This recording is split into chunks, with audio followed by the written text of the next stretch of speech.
దేవుణ్ణి, అహం బ్రహ్మాస్మి అంటూ జనాలను బురిడి కొట్టించడానికి మరో దొంగబాబా బయల్దేరాడు. జనం గొర్రెలు, నేను కాపరిని అంటూ ఏకంగా దేవుడి అలంకారంలో ఫోటోలు సైతం దిగాడు ఈ దొంగబాబా.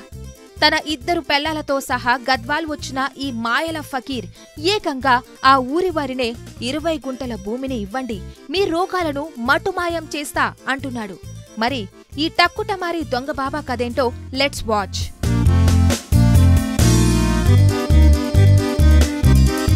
తమిళనాడుకు చెందిన రంగనాథన్ అనే వ్యక్తి ఏకంగా గద్వాల్ జిల్లా వనపర్తి ప్రాంతంలో మకాం పెట్టాడు.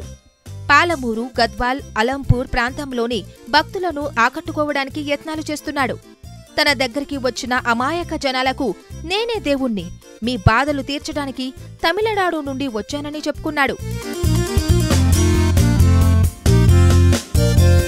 ఈ భూమండలమంతా నాదే, కాని నేను ఉండడానికి 20 గుంటల భూమి కావాలి అని అక్కడి వారిని అడగడం ఇక్కడ కొసమెరుపు.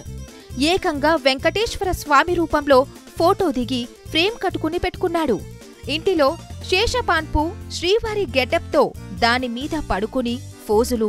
అంతేకదండోయ్, ఈ దొంగదేవుడు మతి భ్రమించి తిరుగుతున్నాడని కొందరంటుంటే, మరికొందరు మాత్రం మూఢ భక్తితో ఆయన ఇంటి ముందు క్యూలు కట్టడం మరో విశేషం. గోవింద్ స్వామి పేరుతో మీ రోగాలు నయం చేస్తానంటూ తిరుగుతున్న ఈ స్వామి లీలలు మరెన్నో. సంతానం కావాలా? మీకున్న సకల బాధలు పోవాలా? యాక్సిడెంట్ గాయాలు తగ్గిపోవాలా? అయితే నేనే మీకు నయం చేసే దేవుణ్ణి అంటున్న ఈ గోవింద్ స్వామిని చూసి జనాలు నవ్వుకుంటున్నారు. తొలుత తమిళనాడు నుండి వచ్చిన ఈ దొంగబాబా జగిత్యాలలో 20 గుంటల భూమిని అడిగాడు. అక్కడ సర్పంచ్ భూ యజమానితో మాట్లాడి భూమిని ఇప్పించాడు.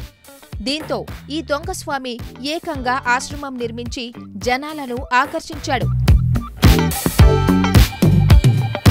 జనం కూడా వెర్రిగా ఎగబడడంతో చివరికి పోలీసులు రంగప్రవేశం చేయాల్సి వచ్చింది. ఇలాంటి బాబాలను నమ్మి మోసపోవద్దని, వారి మాయలో పడి తమ జీవితాలను ఆగం చేసుకోవద్దని పోలీసులు అంటున్నారు. గోవింద్ స్వామికి పోలీసులు కౌన్సిలింగ్ ఇచ్చి పంపినట్లు సమాచారం.